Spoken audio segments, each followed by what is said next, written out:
Hello students, this is Yasir Javed sir. Students, आज हम लोग पढ़ने वाले हैं प्रकाश के अपवर्तन का प्रीवियस ईयर ऑब्जेक्टिव क्वेश्चंस।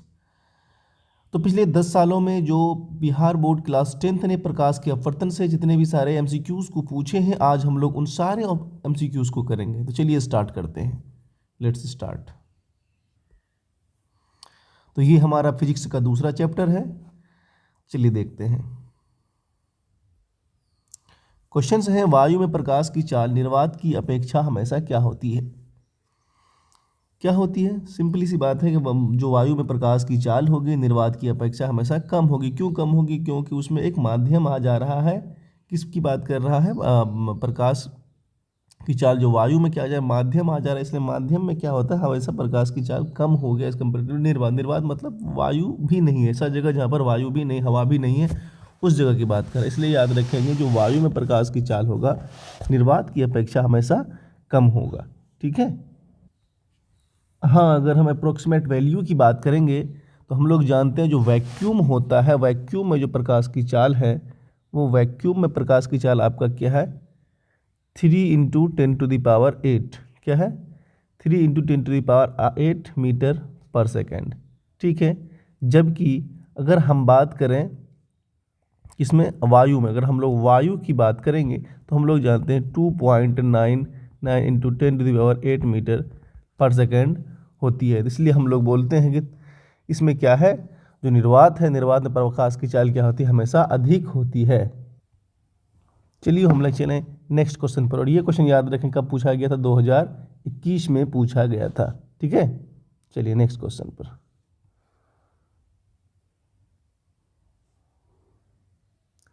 प्रकाश की चाल विभिन्न माध्यमों में क्या होती है? विभिन्न होती है। हम लोग जानते हैं कि प्रकाश की चाल अलग अलग माध्यमों में अलग अलग होती है। जैसे अभी हम लोगों ने पढ़ा, वायु में प्रकाश की चाल अलग होती है, निर्वात में प्रकाश की चाल अलग होती है, कांच में प्रकाश की चाल अलग होगी, पानी में प्रकाश की चाल अलग होगी। इसलिए हम लोग क्या बोल सकते हैं कि प्रकाश की चाल जो होती है वो विभिन्न माध्यमों में भिन्न भिन्न होंगी। ठीक है। चलिए अगला क्वेश्चन, अगले क्वेश्चन की तरफ चलते हैं। ये भी क्वेश्चन 2021 में पूछा गया और ये सिंपल से इसका आंसर क्या है? तो तालाब होता है, तालाब का जल हमको जो क्या है, गम का हरा दिखाई देता है। क्यों दिखाई देता है? क्योंकि प्रकाश के अपवर्तन के कारण। क्यों? प्रकाश के अपवर्तन में क्या होता है, जब प्रकाश एक माध्यम से दूसरे माध्यम में जाती है तो वो क्या होता है कि चाहे अभिलंब से दूर हट जाती है या फिर अभिलंब की ओर मुड़ जाती है। तो हम लोग ये जानते हैं जब प्रकाश की किरण तालाब में जो कि सघन माध्यम से क्या करती है, निकलकर तालाब के तल से जो होता है निकलकर हवा क्या होती है, विरल माध्यम प्रवेश करती है, उसका गति क्या हो जाता है? बढ़ जाता है। ये समझ लें कि जब प्रकाश की किरण तालाब से वापस लौटती है तो वो क्या होने लगती है कि वो सघन माध्यम से विरल माध्यम में जाती है। इससे क्या होता है, वो अभिलंब से दूर की तरफ मुड़ जाती है। क्या होती है? अभिलंब की तरफ से दूर से मुड़ जाती है। तो उसका जो प्रकाश की वजह से जो हमारा प्रतीत होता है कि क्या है कि वो गहरा कम दिखा, मतलब ये तालाब के यहाँ से जो वापस आएगा, यहाँ से जो रेखा वापस आएगा, ये अभिलंब से क्या दूर चले जाएगा। उससे क्या प्रतीत होने लगेगा कि ये जो ये हमारी आंखें जो देखेगी, यहाँ पर क्या देखेगा कि अब तालाब बहुत ही कम गहरा है, ज़्यादा पानी नहीं है इसमें। ठीक, इसी को हम लोग बोलते हैं आभासी गहराई। क्या बोलते हैं? आभासी गहराई हम लोग बोलेंगे। ठीक है, आभासी गहराई। ओके, चलिए हम लोग नेक्स्ट क्वेश्चन की तरफ चलते हैं। किसी लेंस द्वारा उत्पन्न आवर्धन का एसआई मात्रक क्या है? ये जो क्वेश्चन है, ये क्वेश्चन 2019 में पूछा गया है, 2021 में पूछा गया और 2022 में पूछा गया है। तो आप जैसे देख रहे हैं कि हर 2 साल पे क्या कर रहा है, क्वेश्चन को रिपीट कर रहा है। तो ये बात याद रखें, जो लेंस का आवर्धन होता है वो मात्रक विहीन होता है, उसकी कोई राशि नहीं होती है। क्या याद रखेंगे? जो लेंस का आवर्धन है इसको अवश्य याद रखेंगे। लेंस के आवर्धन का कोई एसआई मात्रक नहीं होता है। क्या याद रखें? कोई एसआई मात्रक नहीं होगा। किसका? लेंस के आवर्धन का। ठीक है। वजह क्या है? एम मैग्निफिकेशन या आवर्धन बोलते हैं। एच डैश मतलब हाइट, जो भी मीटर में होगा ये भी हाइट मीटर में होगा। ये सॉरी, ये हाइट में होगा सिर्फ। ठीक है, ये सिर्फ एच डैश बाय एच होगा। तो हम लोग ये क्या क्या बोलेंगे, ये दोनों तो एच ही है, हाइट ही है, और दोनों कट ही जाएगा तो बचेगा क्या? क्या बचेगा? इसलिए हम कह सकते हैं कि ये क्या है, आवर्धन जो होता है मात्रक विहीन होता है। ठीक है, चलिए अगले क्वेश्चन की तरफ चलते हैं हम लोग। लेंस के मुख्य फोकस की संख्या कितनी होती है? लेंस के मुख्य फोकस की संख्या कितनी होती है? तो ये आपका सिंपल क्वेश्चन है, जो क्वेश्चन 2017 में पूछा गया और 21 में पूछा गया है ना। तो हम लोग जानते हैं जो लेंस होता है इसमें दो मुख्य फोकस होते हैं। कितने मुख्य फोकस होते हैं? दो मुख्य फोकस होते हैं। सिंपल सी बात है, क्योंकि दोनों जो है क्या हम जो लेंस जो है क्या होता है, एक गोलीय पृष्ठ होता है। गोलीय पृष्ठ से जब हम लोग काटेंगे तो हम लोग क्या देखेंगे, दोनों से गोलीय पृष्ठ से दो तरह के लेंस निकलेंगे। दोनों लेंस हम लोग क्या बोलेंगे, इसमें एक मुख्य फोकस दोनों में होगा, इसलिए हम बोलेंगे क्या, जो लेंस होता है उसकी मुख्य फोकस की संख्या कितनी होती है? दो होती है। ठीक है, चलिए अगला क्वेश्चन। अगला क्वेश्चन क्या है? लेंस की आवर्धन m बराबर होता है। यहाँ पूछ रहा है कि लेंस का आवर्धन जो होता है, लेंस का आवर्धन यानी कि m की बात कर रहा है। m बराबर क्या होगा? v/u हम लोग पढ़ते हैं। v कहने का मतलब है आपका प्रतिबिंब की दूरी। किसकी दूरी? प्रतिबिंब की दूरी बट्टे वस्तु की दूरी। ठीक है, प्रतिबिंब की दूरी बट्टे वस्तु की दूरी। तो हम लोग क्या, इसलिए आवर्धन बराबर क्या लिखते हैं? प्रतिबिंब की दूरी बट्टे वस्तु की दूरी। ठीक है, चलिए अगला क्वेश्चन की तरफ चलते हैं। किसी माध्यम में अपवर्तनांक का मान होता है।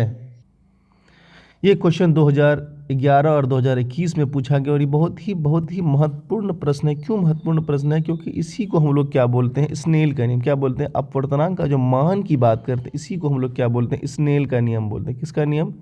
स्नेल्स लॉ बोलते हैं, स्नेल का नियम बोलते हैं। क्या कहता है? किसी माध्यम के लिए, किसके लिए? किसी भी माध्यम के लिए, किसी भी माध्यम के लिए, किसके लिए यूज होता है उपयोग? किसी भी माध्यम के लिए हम लोग क्या बोलते हैं? अपवर्तन कोण। ठीक है, जो अपवर्तनांक होता है क्या चीज़ का नाम नापते हैं हम लोग? अपवर्तनांक नापते हैं। अपवर्तनांक, किसी भी माध्यम के लिए अपवर्तनांक का मान क्या होगा? हम बोलेंगे आपतन कोण की जया और अपवर्तन कोण की जया। किसकी? जो आपतन कोण की जया और अपवर्तन कोण की जया का अनुपात बराबर होता है। तो हम लोग इसलिए क्या बोलते हैं? आपतन कोण की जया को साइन आई बोलते हैं, इसको बोलते हैं साइन आर। एन बोलते हैं स्नेल्स लॉ बोलते हैं। इसलिए हम कहते हैं किसी भी माध्यम के लिए अपवर्तनांक का मान आपतन कोण की जया और अपवर्तन कोण की जया का क्या होता है? अनुपात जो होता है बराबर होगा। इस दोनों का अनुपात जो क्या होगा? बराबर होगा। इसलिए हम लोग क्या बोलेंगे? इसका जो मान क्या होगा? साइन आई बट्टे साइन आर होगा। क्लियर? चलते हैं अब नेक्स्ट क्वेश्चन की तरफ। निम्नलिखित में से सबसे अधिक अपवर्तनांक किसका होता है? तो ये क्वेश्चन 2020 में पूछा गया और कह रहा है कि निम्नलिखित में किसका अपवर्तनांक सबसे अधिक होता है। तो अब सबसे अपवर्तनांक अधिक हम लोग पढ़ते आ रहे हैं, याद रखेंगे। सबसे अधिक अपवर्तनांक किसका होता है? हीरे का होता है। सबसे अधिक अपवर्तनांक किसका होता है? हीरा का होता है, जिसको हम लोग बोलते हैं अप्रॉक्सीमेट 2.42। ठीक है, अब अगर हम वायु की बात कर रहे हैं, वायु की बात करें तो वायु में कितना होता है? अप्रोक्सीमेटली 1.000003 हम लोग बोल सकते हैं, जो कि सबसे कम होता है। ठीक है, और अगर बर्फ़ की बात करेंगे, बर्फ़ का अपवर्तनांक कितना होगा? 1.31। कितना होता है? अप्रॉक्सीमेटली इसको हम बोलते हैं 1.31 हम लोग कह सकते हैं। ठीक है, अब बात आती है कांच का।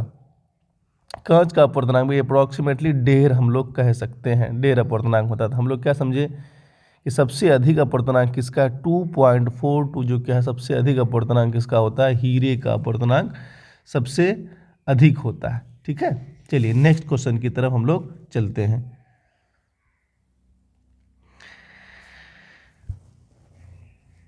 निम्नलिखित में किस लेंस को अभिसारी लेंस कहते हैं? ये क्वेश्चन आपको 2020 में पूछा गया है। तो किस लेंस को अभिसारी लेंस बोले? इसको वो जो कन्वर्ज करेगा। क्या करेगा? कन्वर्ज करने मतलब समांतर प्रकाश की किरणें जो अपवर्तन करेगा, अपवर्तन करने के बाद क्या होगा? एक ही बिंदु पर अभिसरित कर जाएगा। क्या करेगा? जब कोई प्रकाश की किरण लेंस के ऊपर पड़ेगा, वो लेंस के ऊपर क्या करेगा? अपवर्तन के बाद मान लिया कोई क्या है,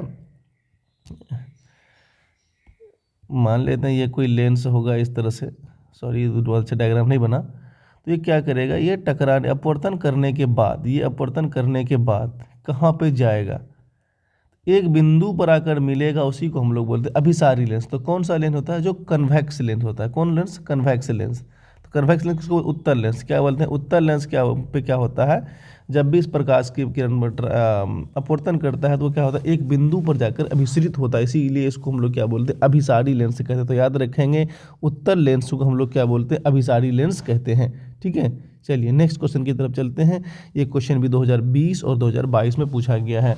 लेंस की क्षमता का एसआई मात्रक क्या है? लेंस की क्षमता का एसआई मात्रक क्या होता है? डाईऑप्टर होता है। क्या होता है? डाईऑप्टर होता है। ठीक है, 10 का सी। चलिए 11वां क्वेश्चन क्या है? निम्नलिखित में से लेंस की फोकस दूरी धनात्मक होती है। निम्नलिखित में से तो क्या बोलेंगे? जो उत्तल लेंस होता है, उत्तल लेंस में हम लोग क्या बोलते हैं? लेंस की फोकस दूरी क्या होती है? धनात्मक होती है, यानी कि पॉजिटिव होता है। चिन्ह परिपाटी के अनुसार उत्तल लेंस की फोकस दूरी क्या होगी? धनात्मक लिया। देखिए कि इसका जो मुख्य अक्ष जो होता है उसके क्या होता है? दाईं तरफ लेंस जो मतलब इसका फोकस दूरी जो हम लोग लेते हैं दाईं तरफ लेते हैं। ठीक है, और इसका जो अपवर्तन होता है वो दाईं तरफ ही होता है, इसलिए हम लोग क्या बोलते हैं? उत्तल लेंस का फोकस दूरी क्या होती है? हमेशा धनात्मक होती है। ठीक है, चलिए अगले क्वेश्चन की तरफ चलते हैं। अगला क्वेश्चन में निम्नलिखित में किस माध्यम में से प्रकाश की चाल अधिकतम होती है? निम्नलिखित में से सबसे अधिक प्रकाश की चाल किस में होगी? निर्वात में। निर्वात से थोड़ा सा कम किस में होता है? हवा में होता है। तो हम लोग जानते हैं अगर निर्वात इसमें दिया हुआ नहीं तो हम लोग क्या बोलेंगे? सबसे अधिक प्रकाश की चाल किस में होगी? हवा में होगी। क्योंकि जहाँ पर खाली है, कुछ भी नहीं है, सिर्फ और सिर्फ हवा है, कोई धूलकण भी नहीं टकरा रहा है, कुछ भी नहीं, हल्का फुल्का धूलकण टकरा रहा है, इसके अलावा कुछ नहीं टकरा रहा है। लेकिन कंपेरेटिवली बाकी चीज़ को हम लोग देखें, जल में जल थोड़ा सघन है, उससे सघन भी शीशा है, उससे सघन हीरा, सबसे सघन क्या है? हीरा, जिसमें प्रकाश की चाल ट्रांसमिट ही जल्दी नहीं होती, अपवर्तन होना बहुत ही मुश्किल होता है। ठीक है, तो हम लोग क्या बोलेंगे कि जो हवा है, हवा में सबसे अधिक प्रकाश की जो अब चाल की माध्यम है वो सबसे अधिक होती है। ठीक है, स्पीड सबसे अधिक होती है। क्वेश्चन कब पूछा गया? 2019 में पूछा गया है। और कब पूछा गया है? 2019 में पूछा गया है और 2022 में भी पूछा गया है। चलिए नेक्स्ट क्वेश्चन की तरफ चलते हैं हम लोग।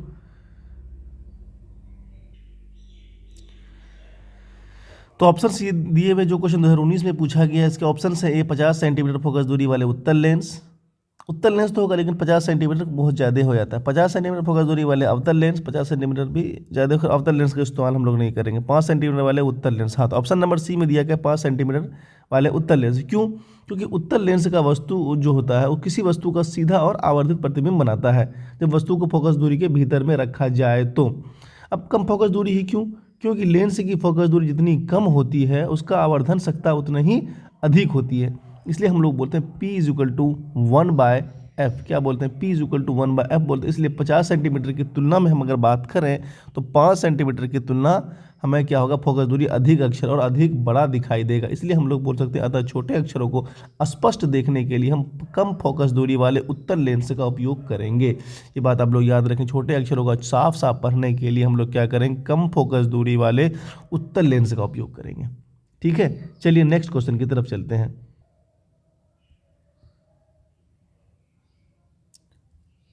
अभी हम लोगों ने पढ़ा है कि निर्वात में प्रकाश की चाल जो होती है क्या होती है? 3 लाख किलोमीटर प्रति सेकेंड होती है। 3 × 10⁸ मीटर पर सेकेंड। यहाँ पर क्या होगा? 3 × 10⁵ दिया हुआ है, ये थोड़ा सा लिखा गया है 3 × 10⁸ या 8 होना चाहिए लिखा, 3 × 10⁸ मीटर पर सेकेंड निर्वात में ही होता है। अगर हमने जो बात की थी वायु की बात की 2.99 बात की थी, तो हम लोग जानते हैं कि क्या निर्वात में प्रकाश की चाल सबसे अधिक होती है। ये क्वेश्चन 2018 और 2022 में आपका पूछा गया है। 3 लाख किलोमीटर, ये भी एक ही परसेंटेज सेंटीमीटर कर दिया है, इसमें भी देखिए आपको कंफ्यूज कर रहा है यहाँ पे सेंटीमीटर, लेकिन क्या होगा? मीटर पर सेकेंड होगा, याद रखना है आपको। यहाँ पे किलोमीटर कर दिया, ठीक है, कंफ्यूज करने के लिए। अगला क्वेश्चन, आंसर तो दिया है 5 डायप्टर। अब 5 डायप्टर कैसे हुआ वो देखते हैं। यहाँ पर क्या दिया है? f का मान दिया है। किसका मान दिया है? f बराबर आपको क्या कह दिया है? प्लस में है, क्योंकि पैसे यहाँ लिखा नहीं, 20 सेंटीमीटर लिखा है। इस 20 सेंटीमीटर को हमें मीटर में पहले बदल लेना है। क्यों? क्योंकि हमें जो डायप्टर के लेंस की क्षमता का सही मात्रा जो डायप्टर होता है उसको हम लोग मीटर में नापते हैं। तो हम लोग क्या कर सकते हैं? 20/100 कर देंगे, पहले इसको मीटर में बना देंगे तो क्या होगा? 0.2 मीटर हो गया। अब बात करते हैं लेंस की क्षमता। लेंस की क्षमता मतलब P, इसको हम लोग क्या बोलते हैं? इसकी क्षमता को हम लोग P बोलते हैं। उसका फॉर्मूला होता है क्या? 1/f in metre. डायप्टर को हम लोग मीटर में देखते हैं, तो = P का मान कितना दिया हुआ? P ही हमको निकालना है, तो P ही हमको निकालना है। यहाँ कितना होगा? 1/f। f का मान कितना है? 0.2 मीटर। 0.2 हम लोग क्या लिखेंगे, डायोप्टर। इसको हटाएंगे तो यहाँ 10 होगा, तो हम लोग क्या बोलेंगे, 2×5 = 10 बराबर 5 डायोप्टर, जो कि क्या है, प्लस में है। तो इसलिए हम लोग क्या बोलेंगे, एक उत्तल लेंस की फोकस दूरी 20 सेंटीमीटर है, तो इसका क्षमता का कितना होगा, 5 डायोप्टर। इसलिए आपका ये आंसर हुआ। ठीक है, तो इसलिए क्या बोलेंगे, ये क्वेश्चन 2017 में पूछा गया। इस तरह क्वेश्चन जब भी आएंगे तो आप पहले मीटर में चेंज करके आप डायोप्टर को निकाल सकते हैं। ठीक है, चलिए हम लोग नेक्स्ट क्वेश्चन की तरफ चलते हैं।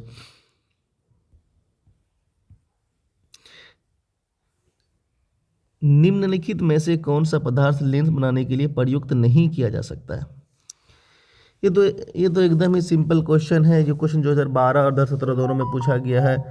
क्या है कि तो कांच का हम लोग इस्तेमाल करते हैं, हम लोग जल का भी इस्तेमाल कर सकते हैं क्योंकि वो दिख जाएगा, प्लास्टिक भी दिख जाएगा, प्लास्टिक भी वाइट प्लास्टिक से हम लोग बना सकते हैं लेंस। लेकिन मिट्टी की बात करें तो मिट्टी से क्या होता है, लेंस नहीं बन सकता। इसलिए क्या होगा, option number D is correct answer. ठीक है, चलिए हम लोग आगे की तरफ चलते हैं, अगला क्वेश्चन की तरफ। क्वेश्चन नंबर 17 क्या है, प्रकाश में अपवर्तन के कितने नियम। हम लोगों ने पढ़ा प्रकाश के अपवर्तन के 2 नियम हैं। तो जैसा हम लोगों ने पढ़ा था, ये प्रकाश के परावर्तन के नियम में कि आपतित किरण, परावर्तित किरण और जो बीच में डाला गया अभिलंब, तीनों एक ही तल में होते हैं। उसी तरह सेम इसका ही प्रथम नियम, अपवर्तन का ही प्रथम नियम सेम ही होगा। लेकिन द्वितीय नियम की बात करें, जिसको हम लोग स्नेल का नियम कहते हैं, ये नियम थोड़ा सा बदल जाता है। ठीक है, स्नेल नियम में क्या हो, किसी भी माध्यम के लिए किसी आपतन कोण की जगह और परावर्तन कोण की, ये आपतन कोण की जगह और अपवर्तन कोण की जगह जो कि वो क्या होगा, एक कांस्टेंट होगा, जो क्या होगा, बराबर होगा। ठीक है, इसलिए हम लोग लिखते हैं sine i by sine r. हम लोग क्या लिखते हैं सेकंड नियम में, साइन आई बट्टे साइन आर को हम लोग लिखते हैं, क्या लिखते हैं, एक कांस्टेंट लिखते हैं। ठीक है, जिसको हम लोग एन से दर्शाते हैं। क्या होगा, इसी पर हम लोग बोलते हैं कि अपवर्तन एक नियतांक है। और पहला तो आप लोग जानते हैं कि आपतन कोण, आपतित किरण, परावर्तित किरण, अभिलंब, तीनों एक ही तल में होता है। इसलिए हम लोग बोल सकते हैं प्रकाश के अपवर्तन के 2 ही नियम हैं। तो चलिए की तरफ चलते हैं। ठीक है, क्वेश्चन क्या, किस लेंस के द्वारा काल्पनिक प्रतिबिंब बनता है। तो हम लोगों ने पढ़ा है कि जो कनकेव लेंस होता है या फिर अवतल लेंस होता है, उससे क्या होता है, हमेशा काल्पनिक प्रतिबिंब बनेगा। जो ये क्वेश्चन 2016 में पूछा गया है। तो यहाँ बात करेंगे क्या है, सिर्फ काल्पनिक प्रतिबिंब, मतलब हमेशा काल्पनिक प्रतिबिंब की अगर बात कर रहा है तो किस में होगा, अवतल में। किस में होगा, अवतल में ही होगा हमेशा। ठीक है, और क्या होता है, हमेशा वस्तु से छोटा भी होता है, ठीक, और सीधा भी होता है। हम लोग बोल सकते हैं सीधा भी होता है और वस्तु से छोटा भी बोल सकते हैं। किसमें, अवतल लेंस में। ठीक है, क्या काल्पनिक, सीधा, वस्तु से छोटा। अब अगर उत्तल लेंस की बात करें, उत्तल लेंस में क्या होता है, एक बार तो बनता, एक बार उसमें भी काल्पनिक प्रतिबिंब बनता है। कब बनता है, जब फोकस और वक्रता केंद्र के बीच में हम लोग क्या रखते हैं, इसको हम लोग प्रतिबिंब को रखते हैं। इसलिए हम लोग इस टाइम क्या होता है, उत्तल लेंस में भी काल्पनिक प्रतिबिंब बनता है। ठीक है, तो यहाँ किसकी बात कर रहा है, सिर्फ और सिर्फ। तो इसलिए आंसर नंबर 18 का बी हो जाएगा। चलिए नेक्स्ट क्वेश्चन की तरफ चलते हैं। क्वेश्चन नंबर 19, 1 एंगस्ट्रम का मान होता है। हम लोगों ने पढ़ा है 1 एंगस्ट्रम का जो मान होता है वो 10⁻⁻10 मीटर होता है। क्या होता है, 10⁻⁻10। यहाँ थोड़ा लिखा हुआ डिफरेंट है, 10⁻⁻10 मीटर आप लोग ऐसे समझ सकते हैं। ठीक है, चलिए अगले क्वेश्चन की तरफ चलते हैं। एक उत्तल लेंस होता है। एक क्वेश्चन 2013 में पूछा गया है, सभी जगह समान मोटाई का, बीच की अपेक्षा किनारों पर मोटा, किनारों की अपेक्षा बीच में। उत्तल लेंस हम लोगों ने देखा है, उत्तल लेंस किस तरह से होता है। उत्तल लेंस जो होता है, ये उत्तल दर्पण बना रहे हैं, उत्तल दर्पण में ही दोनों तरफ इस तरह से बना दें। मतलब उत्तल मतलब उठा हुआ, उत्तल है, अवतल मतलब धंसा हुआ। ठीक है, अवतल ये हो गया धंसा हुआ। ठीक है, इस तरह से ये ऊ, ठीक, ऊ जो पढ़ते हैं इस तरह, ऊ, ये ऊ, आपको ये पेट याद रखेंगे ऊ का। उत्तल लेंस से क्या होता है, बीच की दोनों किनारों की अपेक्षा बीच में मोटा होता है। ठीक है, चलिए अगला क्वेश्चन।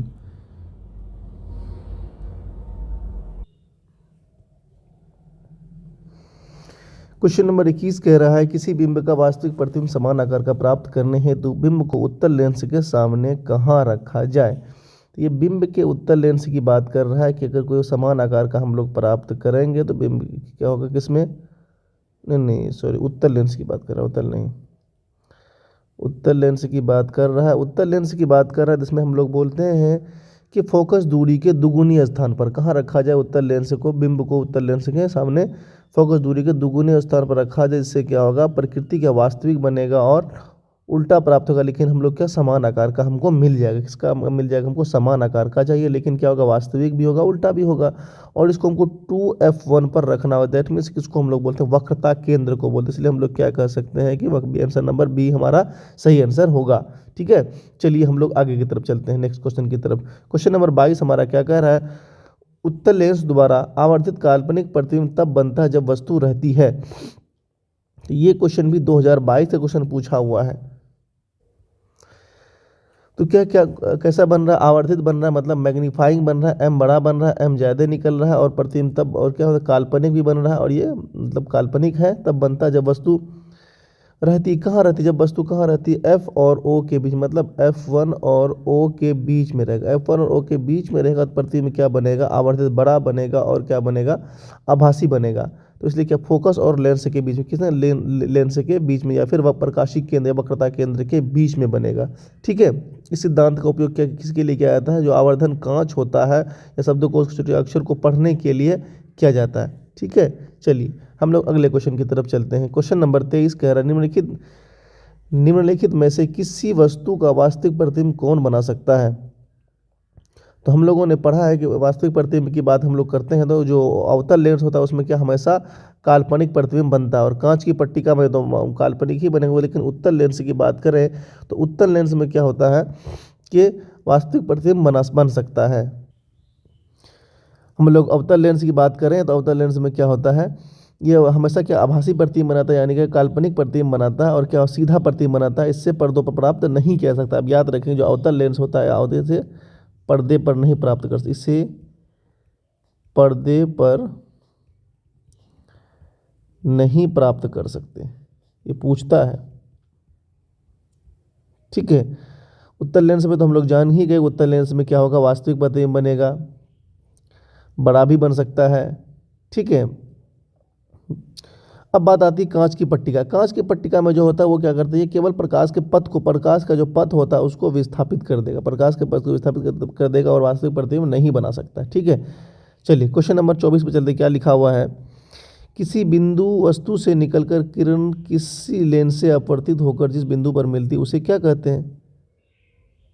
सिंपल सी बात है, ये भी इसको हम लोग क्या बोलते हैं? इसको हम लोग क्या बोलेंगे? फोकस बोलते हैं। क्या बोलते हैं? प्रिंसिपल फोकस बोलते हैं। जब किरण वास्तव में किसी बिंदु पर मिलती है तो वहाँ वास्तविक प्रतिबिंब बनता है, और ये मिलती हुई प्रतीत होता है, और ये हो सकता है कि या फिर मिलती प्रतीत होगा, उसमें क्या होगा? उसको हम लोग क्या बोलेंगे कि आभासी प्रतिबिंब बन रहा है। और जब कोई भी बिंदु से निकल करके किरण किसी लेंस से अपवर्तित होने के बाद जिस बिंदु पर मिलेगा उसे फोकस हम लोग क्या बोलेंगे? उसे उसका फोकस कहेंगे, प्रिंसिपल फोकस कहते हैं। चलिए आंसर नंबर सी हमारा आंसर है। ये क्वेश्चन को पूछा गया 2022 में पूछा गया था। क्वेश्चन नंबर 25, फोटोग्राफी कैमरा का अभिष्य होता है। ये क्वेश्चन 2022 में पूछा गया था। अभिदृश्य कहने का मतलब ऑब्जेक्टिफाइंग, क्या ऑब्जेक्टिव करता है? ऑब्जेक्टिफाई क्या करता है? तो ये आंसर क्या होगा हमारा? उत्तल लेंस। क्या याद रखेंगे? जो उत्तल लेंस होता है, उत्तल लेंस क्या होता है? फोटोग्राफी कैमरा में उत्तल लेंस का उपयोग किया जाता है। इससे क्या प्राप्त होता है हमको? वस्तु छोटा आकार का उल्टा वास्तविक होगा, उल्टा बनेगा, और छोटा प्रतिबिंब हमको देखने को मिलेगा। अब बात करते हैं कैमरे में। कैमरे में क्या होता है? फिल्म को डिजिटल सेंसर पर प्रकाशित करने के लिए हमें उत्तल लेंस का उपयोग करते हैं। जिस तरह मानव नेत्र की तुलना इसी से की जाती है। जो हमारा मानव नेत्र होता है, फोटो कैमरा ठीक उसी तरह से काम करता है जिस सिद्धांत पर हमारा आँख काम करता है। अगर अपने आँख को देखेंगे, आपका आँख भी क्या लगने लगता है कि एक तरह का उत्तल लेंस है। ठीक है, चलें हम लोग नेक्स्ट क्वेश्चन की तरफ। Question number 26। क्वेश्चन नंबर 26 कहता है किसी गोल दर्पण तथा किसी पतले गोल लेंस दोनों की फोकस दूरियां 15 सेंटीमीटर है तो दर्पण तथा लेंस समतल है। यह क्वेश्चन भी 2022 में पूछा गया था। इसके आंसर है दोनों अवतल। देखें कैसे, सिंपल सी बात है। एक चीज़ यहाँ देखिए क्या लिखा हुआ, -15 सेंटीमीटर। आपको यहाँ कंफ्यूज नहीं होना, ये माइनस उठ करके यहाँ चला आया तो क्या होगा? जो F है वो -15 सेंटीमीटर है।